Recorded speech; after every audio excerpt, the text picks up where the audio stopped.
నేర్పించాలి. ఈ క్షమాగుణాన్ని ఈ ప్రపంచంలో అవకాశం ఉన్న వారందరికీ నేర్పించాలి. అప్పుడు నువ్వు దేవుని కుమారుడు, దేవుని కుమార్తె. 3 విషయాలు మనం చూసాం దీంట్లో. మొదటిది, దేవుని ఆత్మ చేత, అంటే అపోస్తుల యొక్క బోధ చేత నడిపించబడాలి. అది వారి యొక్క బాధ్యత. అనేకుల్ని ఆ బాధలోనికి తీసుకురావాలి, అది వారి యొక్క బాధ్యత. రెండవది, సమాధానపరచాలి, ఆ పరిచర్య ప్రకటించాలి, అది వారి యొక్క రెండో బాధ్యత. మూడవది, క్షమాగుణం కలిగి ఉండాలి, అనేకులు క్షమించేలాగా వారిని సిద్ధపరచాలి, అది వారి యొక్క బాధ్యత. మొదటగా మనం ఏం చూసామంటే 2 విషయాల్లో దత్త స్వీకారం, దాని యొక్క దీవెనలు ఏంటో చూసాం. రెండవది, దత్తత స్వీకారం, దాని యొక్క బాధ్యతలు చూసాం.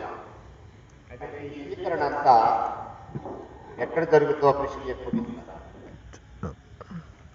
క్రీస్తు యేసునందే ఈ దత్తత స్వీకారం, దానికి వెలుపల దత్తత స్వీకారము.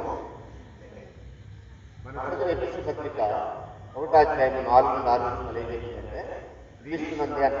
అది నిన్నుడు చదువుతున్నా కనుక, మనడు చదువుతున్నా కనుక ఒకసారి గలతీ పత్రిక 3వ అధ్యాయం 26వ వచనం చూడండి. గలతీలకు రాసిన పత్రిక 3వ అధ్యాయం 26వ వచనం చూడండి. క్రీస్తునందున్న వారికి మాత్రమే ఈ దత్తత స్వీకారము అనే ఒక గొప్ప ఏర్పాటును దేవుడు ఏర్పాటు చేశాడు. చదువుదాం ఒకసారి గలతీ పత్రిక 3వ అధ్యాయం 26వ వచనం. ఎవరి అందండి? యేసుక్రీస్తునందు మీరందరూ విశ్వాసం వలన దేవుని కుమారులైనారు. ఇందులో స్త్రీ అని, పురుషుడని, యూదుడని, క్రీస్తుని, దాసుడని, యజమాని తారతమ్యం ఏమీ లేదు. యేసుక్రీస్తునందు మీరందరూ విశ్వాసం వల్ల దేవునికి కుమారులై ఉన్నారు. కుమారులైనా, కుమార్తెలు కూడా. మనం చదివాం కొరింథీయులకు రాసిన 2వ పత్రిక 6వ అధ్యాయం 18వ వచనంలో, నేను వారికి దేవుడునైనాను, వారు నాకు కుమారులు కుమార్తెలు. క్రీస్తు యేసునందంటే ఏం చేశాము గత 2 రోజుల నుంచి? ఆయన శరీరం అనే ఆయన సంఘంలో. అంటే ఈ స్వీకరణ అనేది ఎక్కడ జరుగుతుందంటే ఆయన సంఘంలోనికి జరుగుతుంది.